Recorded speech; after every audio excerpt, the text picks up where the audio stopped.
इसके बाद छिंदवाड़ा कर देना हमारे सामने। छिंद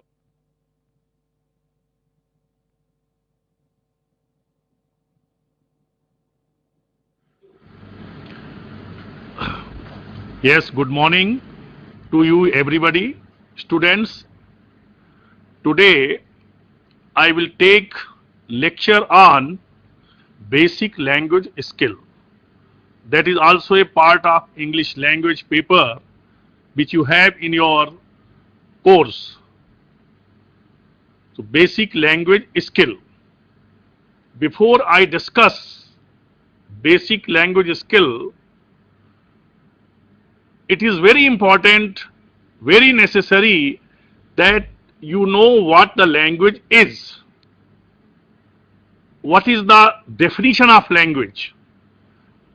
What you speak, what is the definition of that language? So before you learn basic language skills, you must know what the language is. And this my lecture will contain first what the language, then what is a sentence, and then language skill, how words are formed.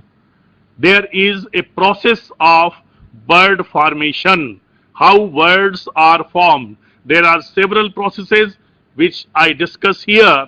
The first I will discuss word formation, then uh,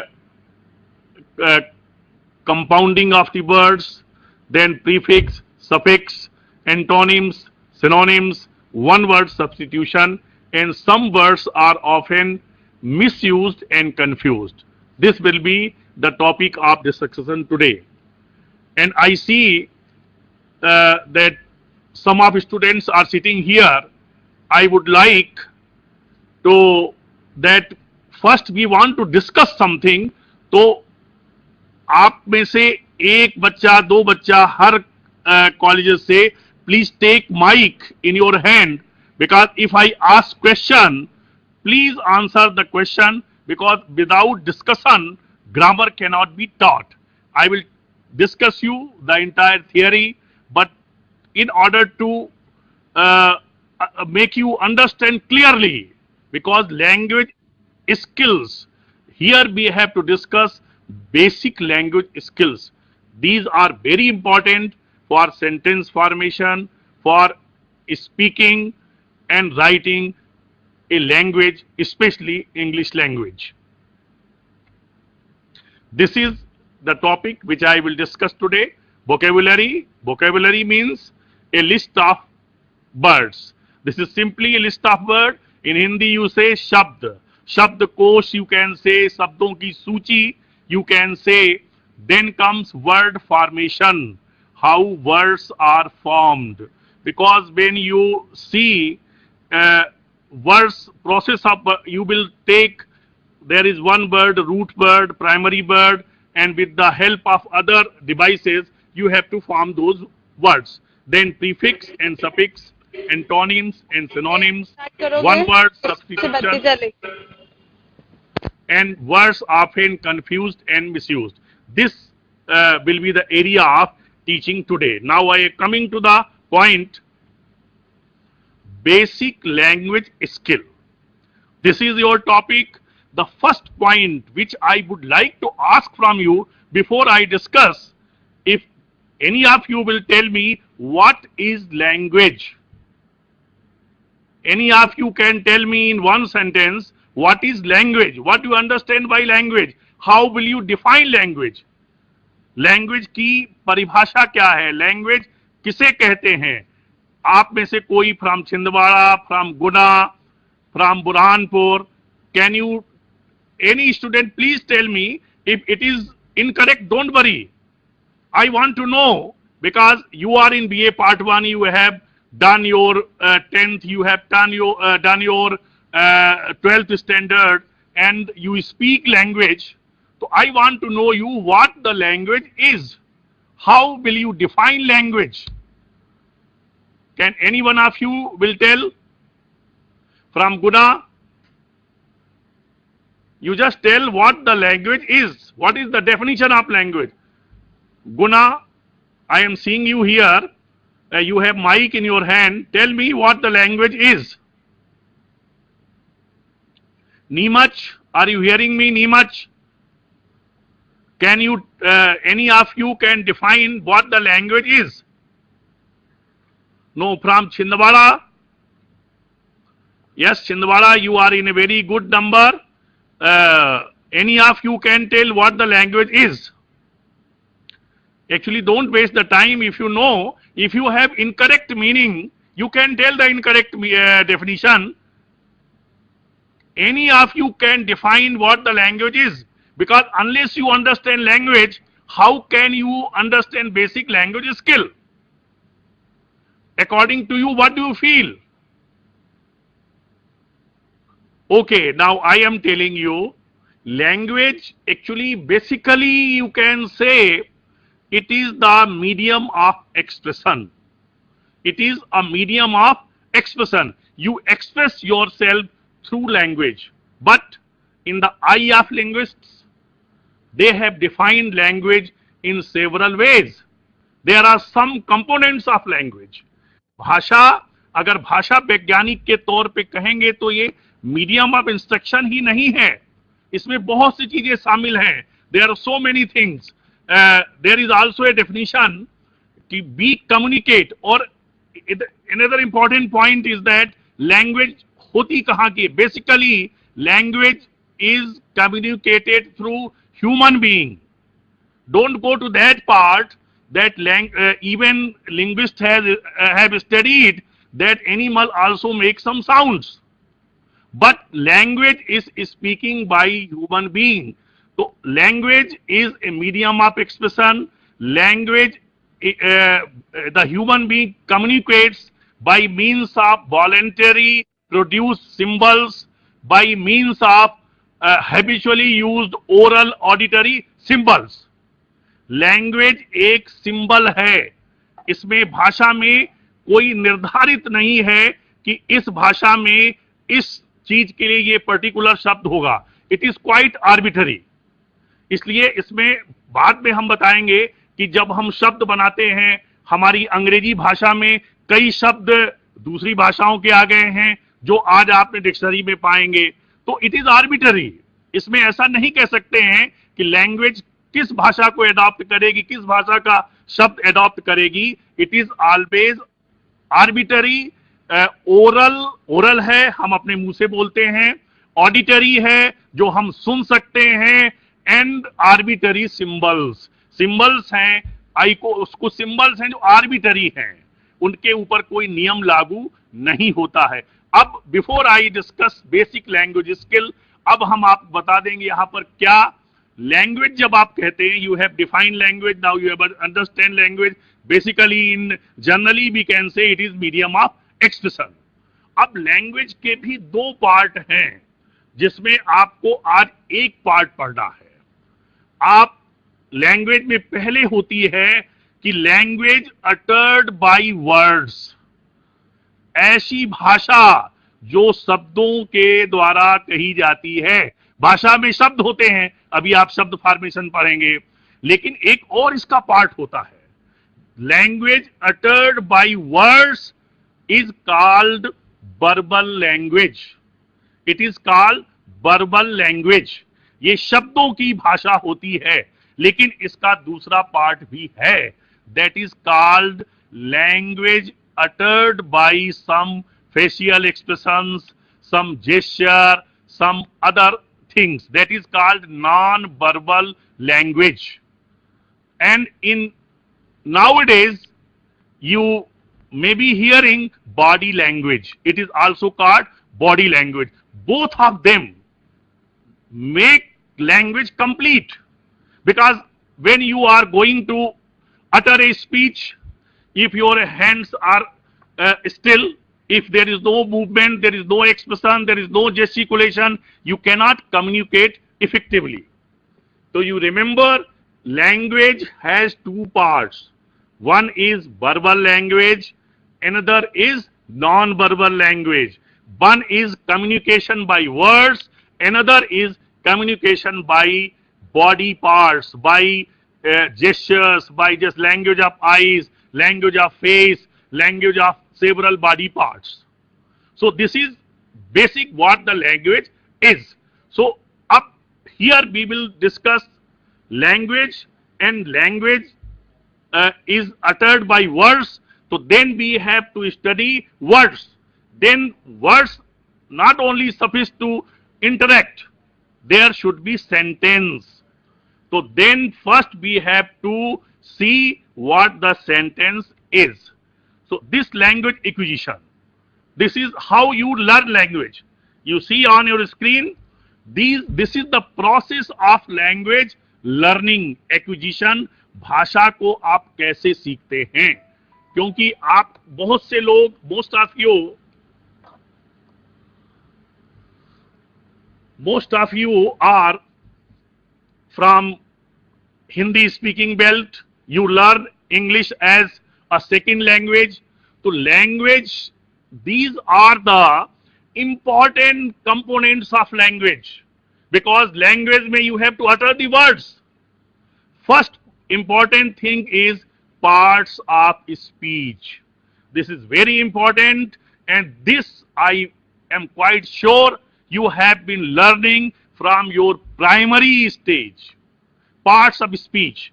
If I ask you a question, I am again saying, please have mic with you. Could you tell me how many parts of speech are? Tell me the number. Any one of you, tell me the number.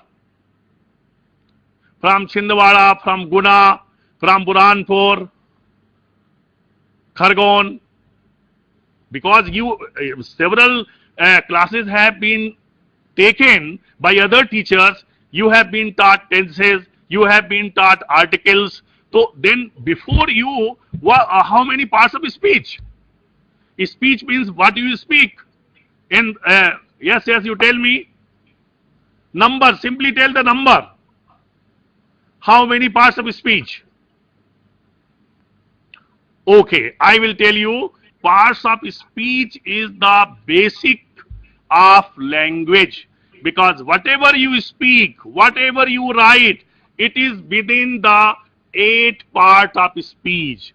There are 8 parts of speech in English language. English language में parts of speech जो हैं, भाषा के जो अंग हैं, speech के जो अंग हैं, ये 8 हैं. और सारी भाषा, entire language, whether what we speak, what we write, is within the parts of speech. ये आपको समझना बहुत जरूरी है. Unless you understand these part of speech and then uses of part of speech, इनका use क्या है? Why do we study part of speech? What is its role in sentence formation? क्योंकि अभी आप आर्टिकल पढ़ चुके हैं. अगर हम आपसे एक क्वेश्चन पूछें कि article you have somebody, some teacher has taught you article. What is an article? Because when you see these 8 parts of speech that I will come after a few minutes, you will not find any category. So that you must know what we write, what we speak, which part of speech, that the word belongs to which part of speech. So first, when you want to learn language, it is very important that you should learn parts of speech. Secondly, uses of parts of speech. how parts of speech are used in sentence formation. Then when you have learned sentence formation, then you need some meaning, you need some words. That words are given to you by vocabulary, list of words. So these 3 things are necessary components of a language. These are necessary in language learning process. जब हम language सीखते हैं तो सबसे पहली skill तो बाद में आएगी. These are primary requirements. You understand part of speech, you understand function of parts of speech, you understand role of parts of speech, you understand why these parts of speech are taught. Now I am telling you there are 8 parts of speech. Don't think that you have been learning these parts of speech since your primary school level, but they are the basis of language learning process. Unless simply knowing the name will not serve your purpose. केवल आप जानते हैं कि 8 part of speech ये हैं, और मुझे पूरा विश्वास है कि आप सब जानते होंगे ये जो these are the parts of speeches. These are the parts of speeches. Part of speech: noun, pronoun, verb, adverb, adjective, preposition, conjunction, and interjection. These 8 parts of speech, the entire English language is within these 8 parts of speech. When you learn word formation now, you are again required the knowledge of part of speech. Suppose I say noun. Noun, I think also you have been studying since your childhood, boyhood. Noun, what is noun? And you know the definition. I am quite sure you know the definition, what the noun is, what pronoun is. But why we study noun? Why we study pronoun? What do they help in language learning process और इन sentence making? हम इन parts of speech को क्यों पढ़ते हैं? इनका हमें भाषा सीखने में क्या रोल है? तो अब ये 8 ऑफ पार्ट्स स्पीच के बाद हम बता रहे हैं, ये you keep in mind when you are listening the lecture: noun, pronoun, verb, adverb, adjective, preposition, conjunction and interjection. अब जैसे हम आपसे पूछें this, why do we study these parts of speech? Why do we require them? What role they play in sentence formation? So first thing that comes in my mind, it may also come in your mind, ki why? First thing is this. You see this sentence. What is a sentence? You tell me, what is a sentence? कोई बता सकेगा आप में से कोई भी? क्योंकि जब तक आप बताएंगे नहीं, क्योंकि गलत हो जाएगा, कोई बात नहीं, डरिए नहीं. सेंटेंस क्या है? वाक्य क्या है? Okay, then I will come again to that part of speech. These are 5 lines and 6 lines. These are lines written on your screen. You go through it, then I will ask a question again to you. You go through some hints on public speaking. On coming to conclusion, Ram reads a book. Ramesh, who lives in Delhi, is a professor. Mohan has worked hard but could not get success. There are 6 lines. The very first line, I am again reading out some hints on public speaking. Is it a sentence? Just you tell yes or no, it is a sentence. क्योंकि आप लोग अभी तक पढ़ते भी आ रहे हैं, लिखते भी आ रहे हैं. हम पहली लाइन के बारे में पूछ रहे हैं. आप माइक ले लीजिए अपने हाथ में. Some hints on public speaking. Is it a sentence? Pardon? Who is from Shivpuri? You are speaking. So I am saying, is it a sentence? You just read the first line. Anyone from Chhindwara? Yes. Tell me, Neemuch, Shivpuri. I am hearing you. You read the first line. Some hints on public speaking. Is it a sentence? नहीं है sir. ये पहला जो लिखा हुआ है, some hints on public speaking, इसे हम वाक्य कह सकते हैं, इसे हम सेंटेंस कह सकते हैं? नहीं सर, नो. क्यों नहीं? बताइए क्यों नहीं? वाई? बताने का प्रयास करिए तो अपने आप समझ जाओगे क्यों नहीं हो रहा है सेंटेंस. सर इसका कोई मीनिंग ही नहीं है. मीनिंग नहीं है? हाँ सर. क्यों मीनिंग क्यों नहीं है? इसमें तो ये लिखा है कि पब्लिक स्पीकिंग की कुछ हिंट, तो मीनिंग तो थोड़ी सी है। सेंटेंस क्यों नहीं है? सेंटेंस तुम्हारे अनुसार सेंटेंस क्या होगा बताओ बेटा? तो सेंटेंस क्या होगा ये तो बताइए, हिंदी में बता दो। पब्लिक स्पीकिंग और वाक्य किसे कहते हैं? अभी आवाज नहीं आ रही, माइक लीजिए। हेलो। हाँ, वाक्य क्या होगा तुम्हारे हिसाब? सेंटेंस किसे कहते हैं? Sir Ram reads the book, sir वो सेंटेंस है। ये सेंटेंस है, बिल्कुल सही, यू आर गुड बॉय। लेकिन ऊपर वाला सेंटेंस क्यों नहीं है? नीचे वाला सेंटेंस क्यों है? इसका ग्रामर के हिसाब से बताइए हमें। बिकॉज सर उसमें सब्जेक्ट नहीं, सब्जेक्ट ऑब्जेक्ट से बनता है ना सर सेंटेंस से पूरा। हाँ बिल्कुल ठीक, बैठ जाइए, यू आर गुड बॉय। मेरा मतलब ये है, बैठिए प्लीज, कि सेंटेंस ऊपर वाला जो है some hints on public speaking और राम रीड्स द बुक, ऊपर वाला अपूर्ण वाक्य है जिसको हम फ्रेज कहते हैं। बैठ जाइए प्लीज बेटा, sit down.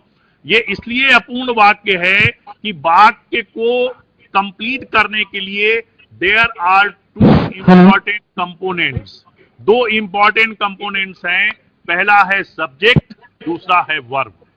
Any group of word, कोई भी ऐसा शब्द का समूह, एक से अधिक शब्द हो, 3 हो, 4 हो, कोई भी शब्द अगर उसमें सब्जेक्ट है वर्ब नहीं है तो भी वो सेंटेंस नहीं है, और वर्ब है सब्जेक्ट नहीं है तो भी वो सेंटेंस नहीं है। ये जो सेंटेंस सामने लिखा है राम रीड्स अ बुक, ये सेंटेंस है। इसमें राम जो है सब्जेक्ट है, रीड्स ए बुक जो है वो वर्ब है। तो ये दोनों केवल इतना ही होता, अगर राम रीड्स तो भी सेंटेंस कंप्लीट था। तो सेंटेंस का मतलब है सब्जेक्ट और वर्ब। अब ये आपके दिमाग में क्वेश्चन आना चाहिए, अगर आ रहा है तो बहुत अच्छा, और नहीं आ रहा तो भी आना चाहिए कि राम क्या है। राम क्या है? अभी हमने बताया था अ फ्यू मिनट्स अर्लियर कि भाषा में जो कुछ भी है वो पार्ट्स ऑफ स्पीच के अंदर ही होता है।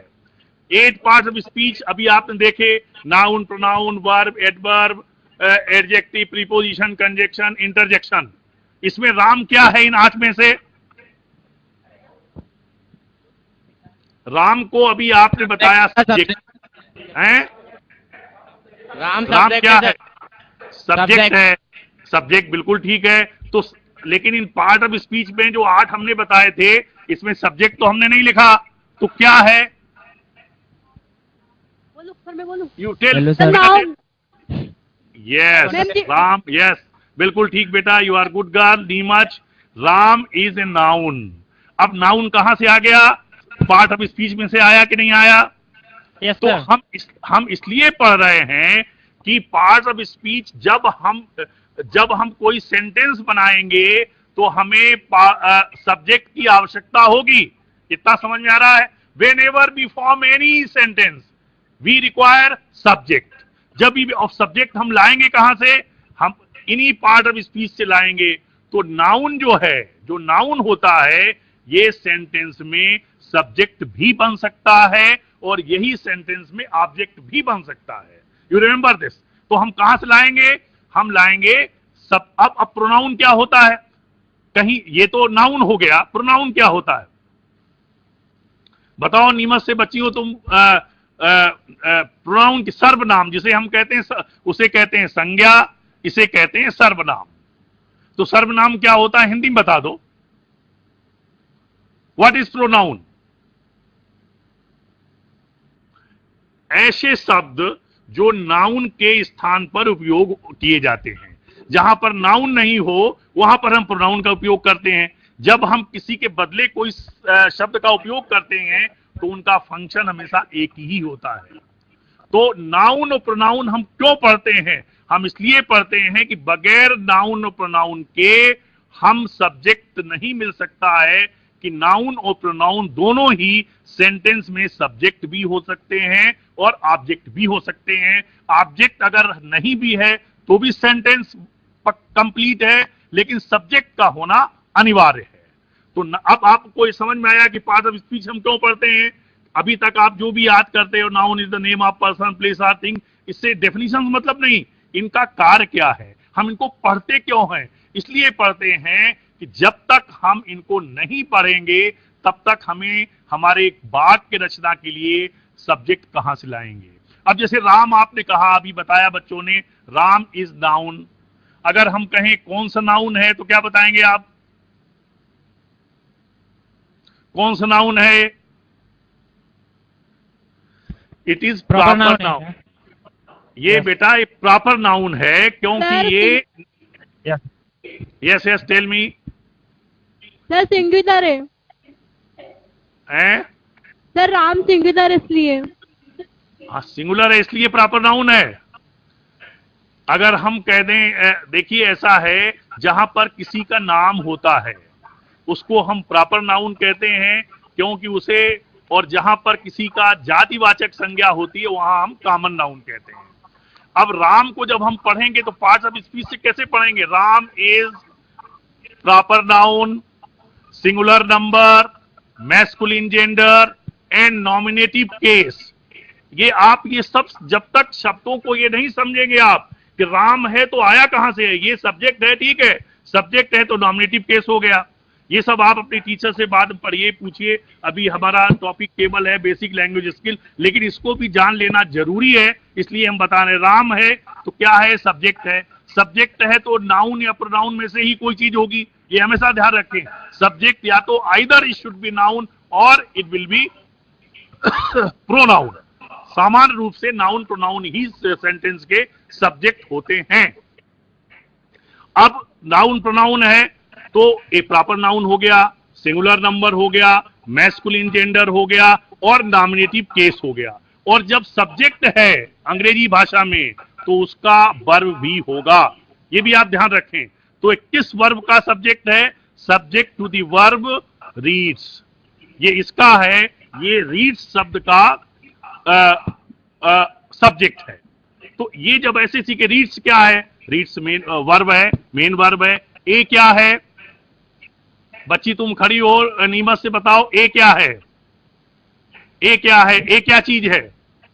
राम रीड आर्टिकल है। कहां से बोला बच्चे? Sir Chhindwara PG college. Chhindwara से बेटा, बहुत अच्छे बच्चे, आर्टिकल है। अब आपसे हम पूछेंगे, अभी हमने एक सेंटेंस बताया था कि जो भी हम लिखते हैं, बोलते हैं, पढ़ते हैं, ये सब 8 पार्ट्स ऑफ स्पीच में से कोई न कोई होगा। या तो नाउन होगा, प्रोनाउन होगा, वर्ब होगा, एडवर्ब होगा। यहां पर तुम्हें 8 में से तो कोई नहीं आर्टिकल दिख रहा है। अभी हमने तुम्हें स्क्रीन पे दिखाए तो तुम्हें क्या है आर्टिकल, क्या होता है? अभी आपको हमारे टीचर ने पहले आर्टिकल पढ़ाया होगा। आर्टिकल क्या चीज है? इस noun in part of speech में तो है ही नहीं, तो फिर अंग्रेजी कैसे? अभी हमने बताया कि जो भी सेंटेंस में जो भी शब्द है, छोटा बड़ा कैसा भी, वो पार्ट ऑफ स्पीच के अलग कहीं नहीं, उसी में है। इसका मतलब आपने आर्टिकल ढंग से पढ़ा नहीं। ए का मतलब क्या होता है बेटा? छिंदवाड़ा से जो बच्चे खड़े हो, बुक सर, यानी पुस्तक एक है एक। हाँ बेटा, ए का मतलब एक। ए मीन्स वन। वन क्या हो गई? संख्या हो गई, नंबर हो गई। तो अब हम आपको बता दें जो जितने आर्टिकल्स होते हैं एक सेंटेंस में, because I don't want to come to that point because you have already been taught articles. Articles are basically demonstrative adjectives. जो भी आर्टिकल होते हैं इन्हें हम डिमॉन्स्ट्रेटिव एडजेक्टिव कहते हैं। लेकिन डिमॉन्स्ट्रेटिव एडजेक्टिव में, क्योंकि एडजेक्टिव अभी हमने पढ़ा था, क्योंकि पार्ट ऑफ स्पीच के अलावा कुछ अंग्रेजी नहीं है। एडजेक्टिव पढ़ा था, noun, pronoun, verb, adverb, adjective. तो articles are called demonstrative adjective. लेकिन आर्टिकल्स को मोटे शब्दों में समझ लीजिए कि आर्टिकल्स एडजेक्टिव होते हैं। लेकिन अब ये कौन सा एडजेक्टिव है? एक क्या होता है? नंबर। ये एडजेक्टिव ऑफ नंबर, एक संख्यावाची विशेषण है। किताब कौन सी है? एक। तो ये ए क्या हो गया? A equal to 1। 1 is adjective of number, ये संख्यावाची। तो अब आप समझे कि अगर हम आर्टिकल भी लेते हैं तो आर्टिकल भी आया कहां से? आया है article these parts of speech. इसलिए बच्चों कभी भी इसको इग्नोर मत करिए। अंग्रेजी भाषा सीखने के लिए सबसे पहले अपने ग्रामर किताब से, अपने टीचर से, या अपने स्वयं ही पार्ट्स ऑफ स्पीच का फंक्शन पढ़िए, जो हमने अभी बताया, why do we study parts of speech and what role they play in sentence making, कि वाक्य रचना में कोई भी वाक्य बगैर पार्ट ऑफ स्पीच के हो ही नहीं सकता है। कोई शब्द प्रीपोजिशन होगा, कोई एडजेक्टिव होगा, कोई नाउन होगा, इस तरीके से ही कोई वर्ब होगा, लेकिन दो चीजें कंपलसरी हैं वाक्य के लिए, सब्जेक्ट एंड वर्ब। अगर सब्जेक्ट है और वर्ब नहीं है तो दैट इज कॉल्ड अपूर्ण वाक्य। वो अपूर्ण वाक्य क्या होगा, उसे अंग्रेजी में कहते हैं फ्रेज, उसे अंग्रेजी में कहते हैं फ्रेज। सुना होगा आपने, जैसे some hints on public speaking, it is not a sentence, it is a phrase. ये अपूर्ण वाक्य है। अपूर्ण वाक्य किस लिए है, सेंस तो उसका हो रहा है थोड़ा बहुत, लेकिन उसमें सब्जेक्ट नहीं है, उसमें वर्ब नहीं है, दो चीजें नहीं है, इसलिए इसको कहते हैं फ्रेज। तीन चीजें होती हैं बच्चों, आप समझ लीजिए। पहला होता है sentence. Sentence means subject plus verb, बिल्कुल फार्मूले से पढ़िए, sentence means subject plus verb. अब दूसरा चीज होती क्लास। आपने सुना होगा, क्लास शब्द भी सुना होगा, CLAUSE। तीन चीजें हैं जो आप लिखते पढ़ते हैं, सेंटेंस, क्लास और फ्रेज। फ्रेज होता है अपूर्ण वाक्य और क्लास होता है उपवाक्य, जिसे कहते हैं उपवाक्य। जैसे होता है सुपरिटेंडेंट, डिप्टी सुपरिटेंडेंट, इस तरीके से जो होता है उप अधीक्षक, उप अधीक्षक। तो अब क्लास क्या होता है, क्लास भी एक बड़े सेंटेंस का छोटा टुकड़ा होता है। जब आप बड़े सेंटेंस बोलते हैं तो उसके अंदर कई क्लासेस आ जाते हैं, लेकिन ये हमेशा ध्यान रखना, क्लास उपवाक्य है लेकिन अपूर्ण वाक्य नहीं है, अधूरा सेंटेंस नहीं है, इसलिए क्लास भी सब्जेक्ट प्लस वर्ब होगा। अगर किसी भी क्लास में सब्जेक्ट और वर्ब नहीं है तो वो भी क्लास नहीं है।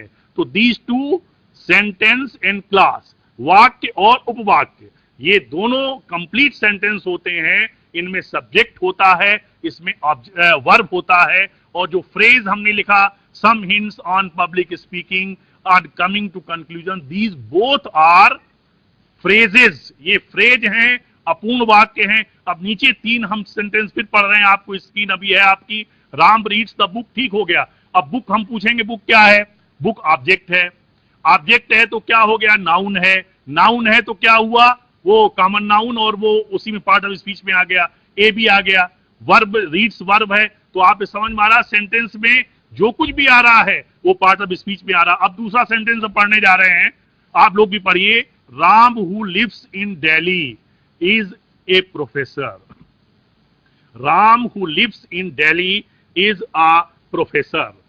अब यहां पर यह है कि राम, अब ये सेंटेंस क्या है, बड़ा सेंटेंस है।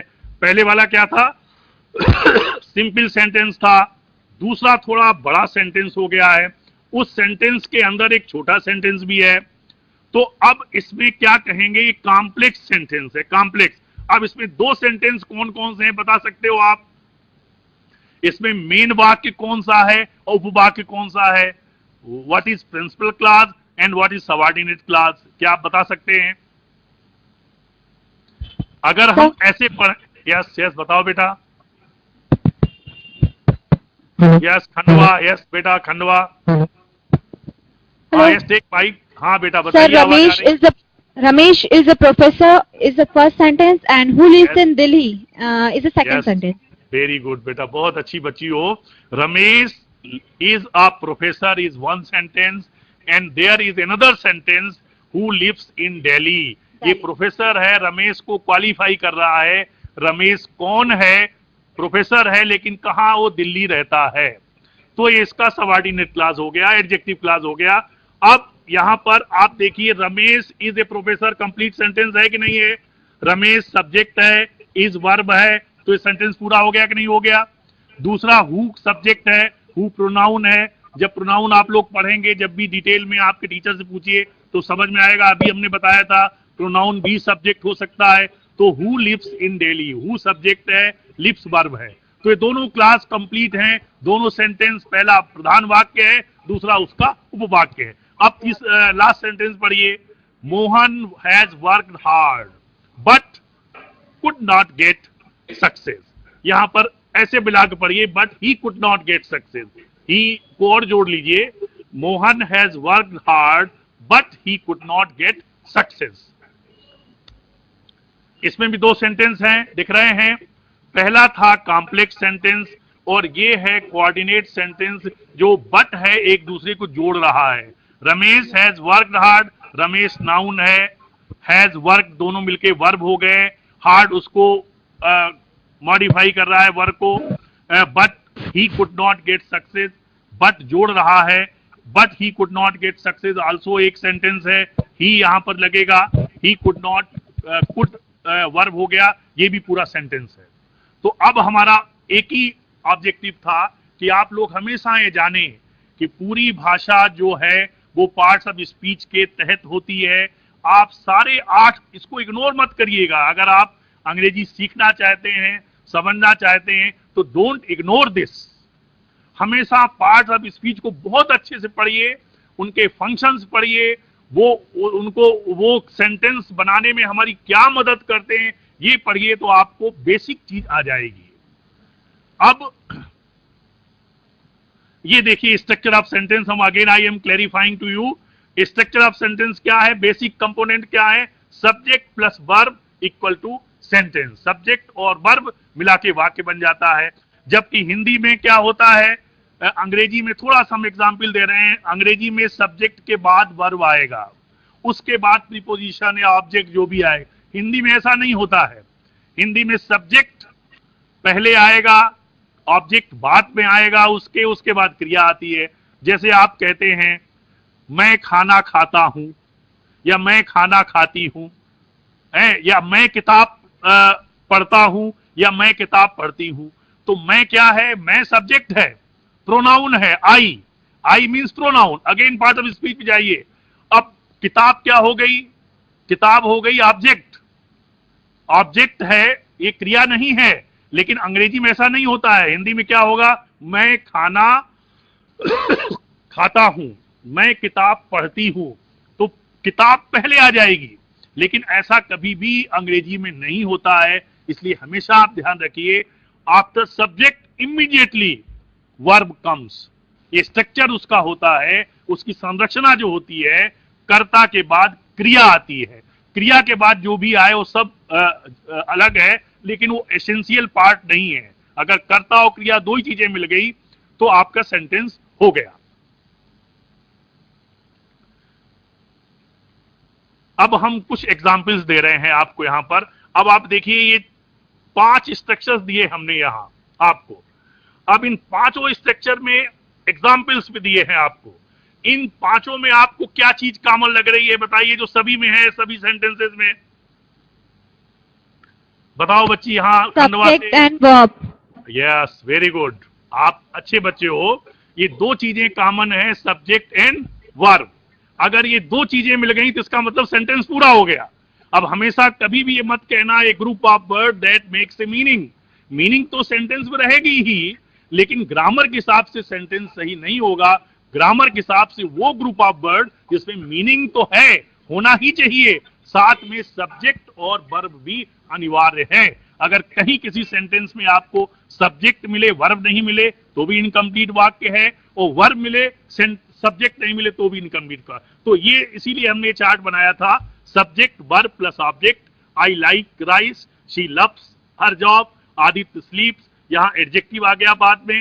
He is a funny, he is subject, verb is.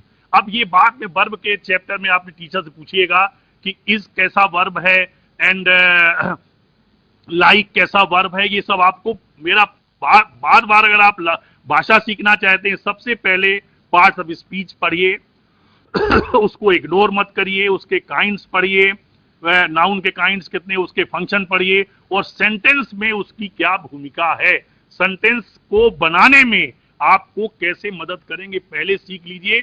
ये पार्ट जो है, ये अभी इस लैंग्वेज स्किल में ये पार्ट नहीं है, ये हमने एडिशनल बता दिया है कि जब तक ये नहीं आएगा और लैंग्वेज स्किल्स आप पढ़ेंगे तो आपको भाषा नहीं आएगी। वर्ड फॉर्मेशन आ गया, आपको एंटोनिम सिनोनिम्स आ गए, आपको प्रीफिक्स सफिक्स आ गए, लेकिन अगर ये पार्ट नहीं आया, वाक्य रचना ही करना नहीं आया, किस चीज को हमें कहाँ बैठाना है, कहाँ पे नाउन रखना है, कहाँ वर्ब रखना है, कहाँ एडवर्ब रखना है, कहाँ पर एडजेक्टिव लगाना है, और क्या इन हर सेंटेंस में एक और चीज ध्यान रखिएगा, हर शब्द का एक दूसरे से संबंध होता है, हर शब्द का।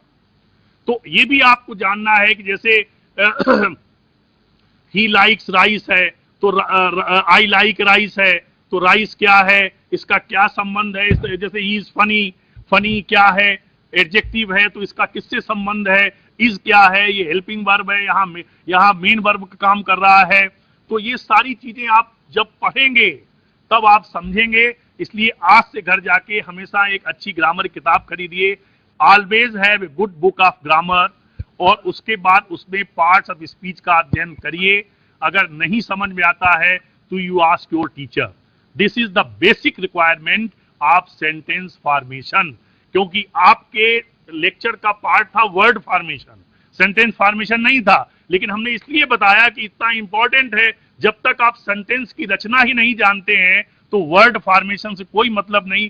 आप रेत, गिट्टी, सीमेंट सब लिए बैठे रहो, ईंट, और आपको मकान बनाना नहीं आता, कैसे बनाओगे आप बताइए। आपने ईंट भी इकट्ठी कर ली, ब्रिक, आपने सैंड भी इकट्ठा कर लिया, आपने सीमेंट भी इकट्ठा कर लिया, लेकिन जब तक आपको यही नहीं मालूम है ईंट कहाँ लगेगी, सीमेंट कहाँ लगेगी, रेत कैसे लगेगी, तो ये जो वाक्य वर्ड फॉर्मेशन रॉ मटेरियल है, लेकिन वाक्य रचना जो है हमें पार्ट्स ऑफ स्पीच ही सिखाते हैं। नेक्स्ट, अब मेथड ऑफ लैंग्वेज लर्निंग, इसमें आपका स्किल्स आ जाएंगे कि what is the method of language learning. अब ये लैंग्वेज आ गई, पहले मैं बता चुका हूं, language is uttered by words, word से होती है। अब लैंग्वेज का वो पार्ट भी हम नहीं बता रहे हैं आपको आज।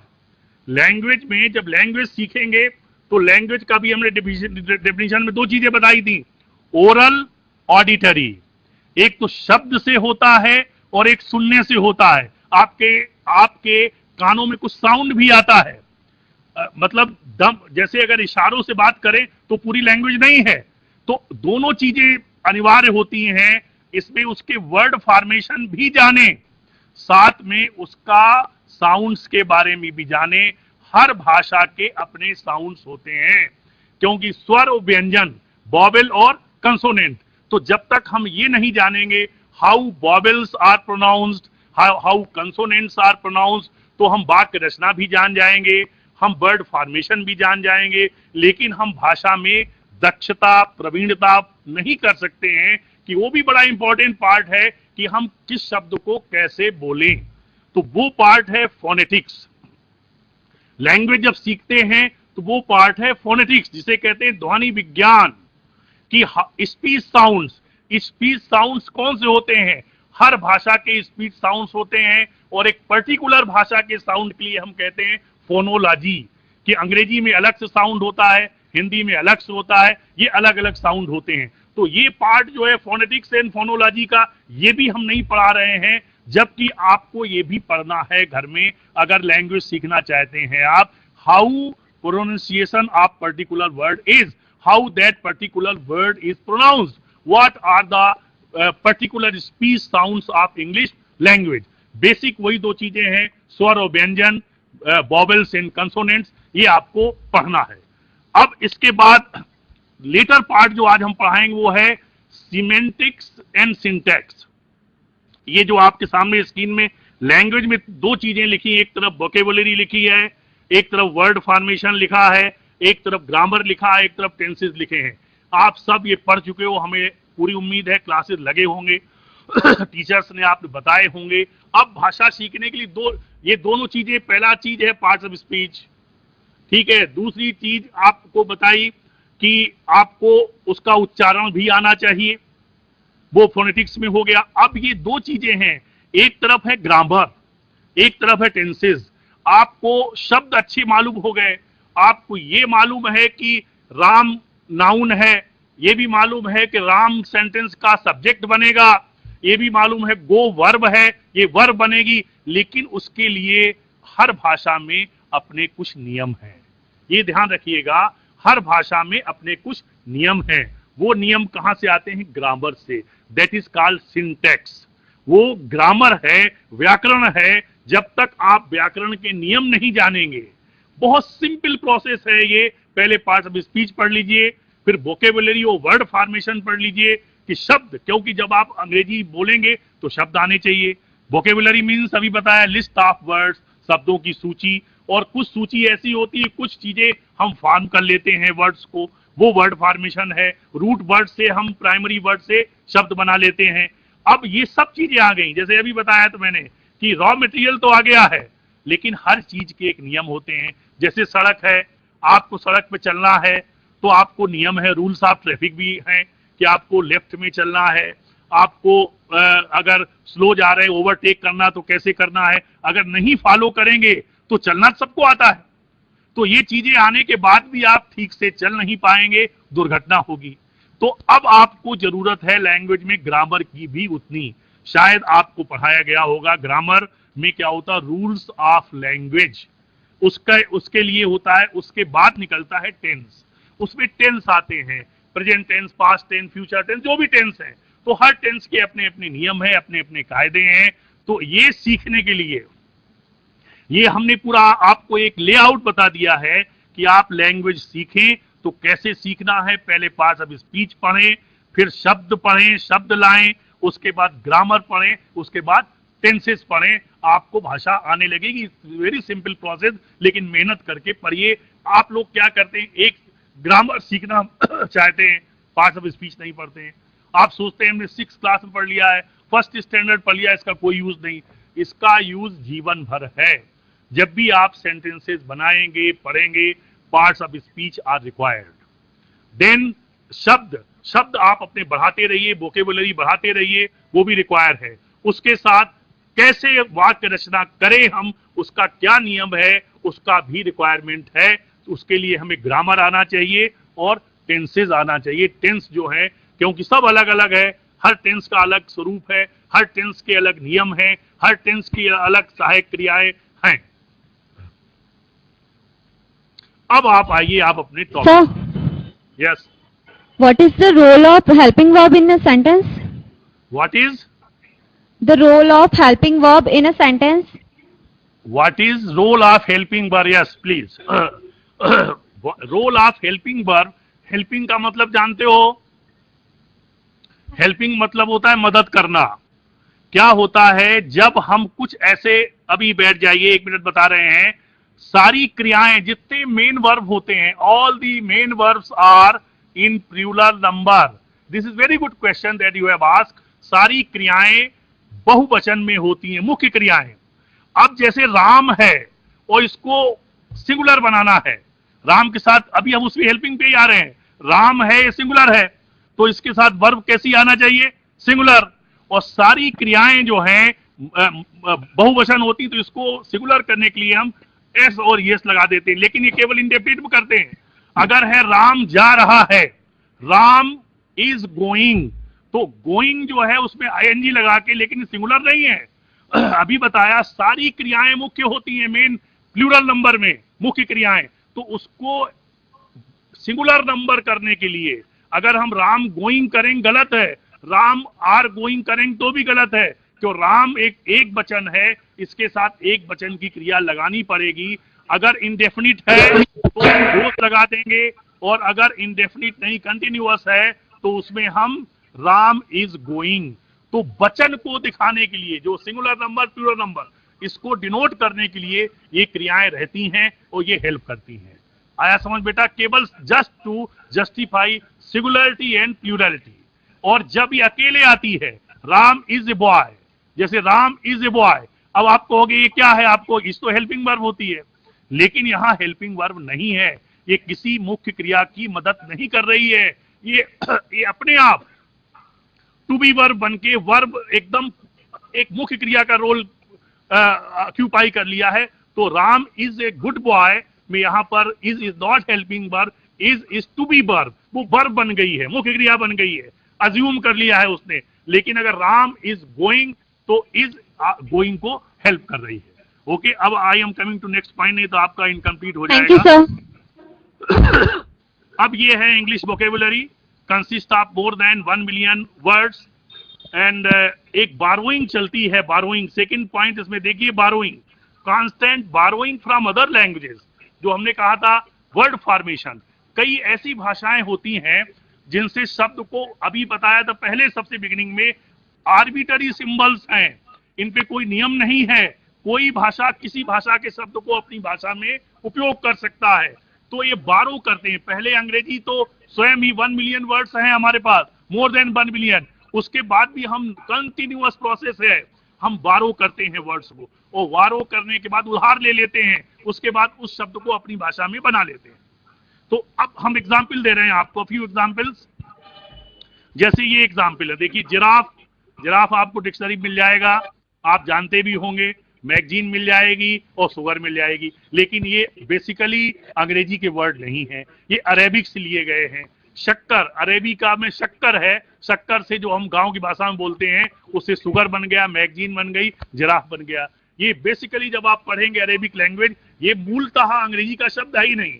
दूसरा देखिए, बंगलो, करी, जंगल, लूट। जंगल जानते हैं आप, जंगल जानते होंगे, जंगल का मतलब हिंदी में है, लेकिन this has come in the dictionary of English language.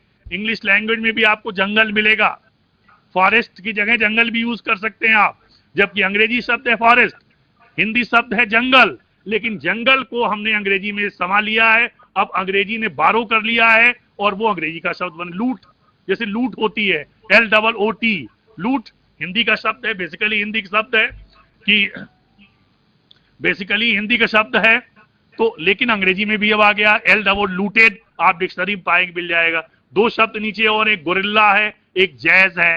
Gorilla आप जानते हैं, जैज का मतलब हाई रिदम ऑफ म्यूजिक। ये अफ्रीकन, बेसिकली अफ्रीकन से आए हैं, अमेरिकन से, दोनों तरफ से मिलके अंग्रेजी में बन गए। तो हम वोकेबुलरी कैसे बढ़ती है, मोर देन 1 मिलियन वर्ड्स तो हैं, लेकिन साथ साथ हम बहुत लैंग्वेजेस से बारो भी कर रहे हैं। अब वर्ड फॉर्मेशन पे आ जाइए। वोकेबुलरी बता दी मैंने आपको कि शब्द की लिस्ट कैसे बनती है। कुछ ओरिजिनल शब्द होते हैं, कुछ हम शब्द को बारो कर लेते हैं और कुछ हम फॉर्म कर लेते हैं। शब्द पहला ओरिजिनल शब्द होते हैं, दूसरे हम बारो कर लेते हैं, तीसरे प्रकार के शब्द हम फॉर्म कर लेते हैं, एक शब्द से कई शब्द बना लेते हैं। अब ये प्रोसेस देखिए कैसे बनाते हैं। ये जनरल इंट्रोडक्शन है, store of language English is very large, ये आपके इंफॉर्मेशन के लिए है। रूट वर्ड शब्द बस आप समझिए कि जब वर्ड फॉर्मेशन हम करते हैं तो रूट वर्ड होता है एक, जो बेसिक भाषा में होता है। जैसे पेड़ की एक जड़ होती है, उसके बाद उसमें कई ब्रांचेज निकलती हैं, कई बन जाती, लेकिन जड़ तो एक ही है, लेकिन कई उसका रूप बढ़ गया। ऐसे ही अंग्रेजी में रूट वर्ड्स होते हैं जिनको हम प्राइमरी वर्ड्स भी कहते हैं, प्रारंभिक शब्द।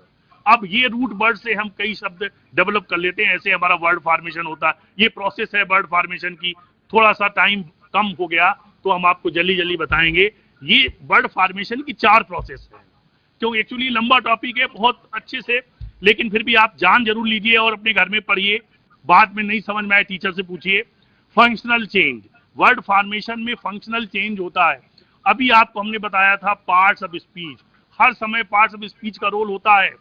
कई शब्द ऐसे होते हैं, आपने देखा होगा, जो हम अभी एग्जाम्पल देके बताएंगे, वही शब्द नाउन होते हैं, एज इट इज एडजेक्टिव बन जाते हैं, एज इट इज वही शब्द वर्ब बन जाते हैं। कई ऐसे उनके फंक्शन के हिसाब से, उनका कार्य क्या है उन शब्दों का, उसके हिसाब से वही शब्द संज्ञा बन जाते हैं, वही शब्द क्रिया बन जाते हैं, वही शब्द विशेषण बन जाते हैं। ये ध्यान रखिए, फंक्शनल से ऐसे वर्ड फॉर्म करते हैं। कंपाउंडिंग ऑफ द वर्ड, कई बार हम दो शब्दों को मिला के एक शब्द बना लेते हैं, दो शब्द मिलाए और एक शब्द बन गया, जैसे पोस्टमैन है, पुलिसमैन है, इस तरीके से हम शब्द बना लेते हैं। इसके बाद प्रीफिक्स आती है कि शब्द के पहले कुछ लगा देते हैं, सफिक्स का मतलब शब्द के बाद में कुछ लगा देते हैं। ऐसे करके ये 4 प्रोसेस हैं। आगे आपको हम समझा रहे हैं। एबव है, एबव 2 जगह यूज हुआ है, सेंटेंस पढ़िए आप लोग। The picture is above the fire place, ये एबव यहाँ पर है, एबव यहाँ प्रीपोजिशन है, ये भी पार्ट ऑफ स्पीच का ही पार्ट है। फिर देखिएगा यहाँ पर स्टडी द एबव सेंटेंसेस या एबव सेंटेंस, जो भी है, एबव यहाँ पर एडजेक्टिव है, सेंटेंस को क्वालिफाई कर रहा है। सेंटेंस कौन से हैं जो ऊपर लिखे हुए हैं, तो एडजेक्टिव वही एक ही वर्ड, फंक्शनल चेंज है। एबव प्रीपोजिशन भी है, एबव ये भी। अब आफ्टर देखिए, आफ्टर प्रीपोजिशन भी है, आफ्टर कंजंक्शन भी है, आफ्टर एडजेक्टिव भी है। The police man rain after the thief. Police man ये यहाँ प्रीपोजिशन है, और ही लेफ्ट दिल्ली आफ्टर यहाँ जोड़ रहा है, जैसा हमने बताया था, दो सेंटेंस जुड़ रहे हैं। He left Delhi complete sentence है, he had received the letter ये भी कंप्लीट सेंटेंस है, जैसा पहले बताया था। सब्जेक्ट ये दोनों को जोड़ रहा है जैसे, तो आफ्टर यहाँ कंजंक्शन हो गया। अब यहाँ एडजेक्टिव है, these are after effects of a disease. ये आफ्टर इफेक्ट को आफ्टर क्वालिफाई कर रहा है, इसलिए एडजेक्टिव हो गया, विशेषण हो गया। ये आल है, he lost all in gambling noun है, वही आल एडजेक्टिव बन गया। Be ate all the mangoes, ये आप सब पढ़ते जाइए, देखते जाइए। He changed her dress, there is a change in her programme, वही चेंज एडजेक्टिव है, वही चेंज नाउन है। फास्ट है, फास्ट का मतलब होता है तेज। This is a fast train, अब ट्रेन को क्वालिफाई किया तो एडजेक्टिव हो गया। थोड़ा सा हम जल्दी बता रहे हैं बच्चों। Every Monday she observe fast, fast का मतलब व्रत भी होता है, आप लोग घर में बोलते होंगे आज हमारा फास्ट है, और फास्ट का मतलब तेज भी होता है। ये यहाँ पर एडजेक्टिव है, यहाँ पर नाउन है, और यहाँ पर ये बन गया verb. He fasted for a week, तो ये वर्ड फॉर्मेशन है। ये वर्ड के कई फंक्शंस होते हैं, एक ही वर्ड कई फंक्शन कर सकता है, लेकिन ये बहुत जरूरी, पहले ही बताया था, जब तक आप ये नहीं जानेंगे नाउन क्या है, वर्ब क्या है, एडजेक्टिव क्या है, तो लैंग्वेज स्किल को सीखने के लिए आपको पार्ट ऑफ स्पीच का जानना बहुत जरूरी है। ये हम सब दिखा रहे हैं, आप देखते जाइए उनके शब्दों के वेरियस यूज। अब कंपाउंड पे आ गया, जिसे हम I want to finish it. Compound का word, these words are formed joining two or more primary word. Root word हमने बताया था, एक रूट वर्ड होता है, उसमें दो या दो से अधिक शब्द मिला देते हैं तो कंपाउंड बन जाता है। ये उसकी डेफिनेशन है, लेकिन यूनिट एक ही होता है। शब्द दो हैं, उसका मीनिंग एक ही होता है, एक ही यूनिट होती है वो। जैसे कंपाउंड तीन प्रकार के होते हैं, क्लोज्ड कंपाउंड जो होते हैं जिसे सॉलिड कंपाउंड कहते हैं, पोस्टमैन, पुलिसमैन, हाउस वाइफ। ये दो शब्द, हाउस अलग है, वाइफ अलग है, इनको मिलके एक शब्द बन गया। पुलिस अलग है, मैन मिलके, लेकिन ये इसका मतलब एक ही होता है। पुलिसमैन एक व्यक्ति है, पोस्टमैन एक व्यक्ति है, यूनिट एक है लेकिन चीजें दो हैं। हाइफन लगा देते हैं कई बार, दो शब्दों के बीच में कंपाउंड वर्ड हो जाता है। कई बार ओपन कर देते हैं, जैसे school bus, school bus, school अलग है, बस अलग है, लेकिन इकाई एक ही हो गई। कौन सी बस? स्कूल की बस। अब आप ये देख लीजिए, कंपाउंड वर्ड्स में B noun, may be an adjective, may be a verb, may be an adverb. Compound word जो होते हैं वो एडजेक्टिव भी हो सकते हैं, नाउन भी हो सकते हैं, वर्ब भी हो सकते हैं, एडवर्ब भी हो सकते हैं। बार बार मैं यही बता रहा हूं कि पार्ट्स ऑफ स्पीच को इग्नोर मत करिए। अगर आपने पार्ट्स ऑफ स्पीच को इग्नोर किया तो आपको किसी भी तरीके से अंग्रेजी भाषा नहीं आएगी। अब आप देखिए, हम आपको एग्जाम्पल बता रहे हैं कंपाउंड वर्ड के। पुलिसमैन क्या है? पुलिसमैन इज ए नाउन, ठीक है। इजी गोइंग कंपाउंड वर्ड है, एडजेक्टिव है। फुलफिल कंपाउंड वर्ड है, वर्ब क्रिया बन गया। और फुल्ली इंप्लॉयड इज एडवर्ब है, एक कंपाउंड वर्ड है, एडवर्ब बन गया। अब प्रीफिक्सेस देखिए आप, प्रीफिक्सेस जो शब्द के पहले लगा देते हैं, 2-3 मिनट है, शब्द के पहले जो लगा देते हैं 9 तरीके के होते हैं। आप इनको नोट भी कर सकते हैं, अपने हिसाब से लिख सकते हैं कि निगेटिव प्रीफिक्स जो होती है उससे मीनिंग बदल जाता है। When we put prefixes, it changes the meaning of that particular word. पहले हम निगेटिव प्रीफिक्स ले रहे हैं जिनका मतलब होता है नकारात्मक, जैसे अन है, नॉन है, इम है, इन है, डिस है, एंड आ है, ए। एग्जाम्पल देखिए, फेयर में अन लगा दिया, अनफेयर हो गया है। स्मोकर में नॉन लगा दिया, नॉन स्मोकर हो गया। पॉसिबल में हमने इम लगा दिया, इम्पॉसिबल हो गया। मैच्योर में इम लगा दिया, इमैच्योर हो गया। इन जो है सेन है, उसमें इनसेन कर दिया। लाइक में डिसलाइक हो गया। थीस्ट में ए लगा दिया, एथीस्ट हो गया। एथीस्ट का मतलब जानते हो? मीनिंग, मेरे पास एक ही मतलब वो उसमें नेगेटिव। एथीस्ट का मतलब one who does not believe in God. Theist mean एक व्यक्ति जो आस्तिक होता है, एक नास्तिक होता है। अब देखिए दूसरी होती है रिजर्वेटिव प्रीफिक्स, अन डी दिस, जैसे टाई को कर देंगे अनटाई हो जाएगा। डी को डिफ्रॉस्ट हो गया, मीनिंग बदल जाती है। देखिए आप, डिस का डिसकंटेंट हो गया। अगला है derogatory prefix. Derogatory means bad, अपमानजनक, इंसल्टिंग।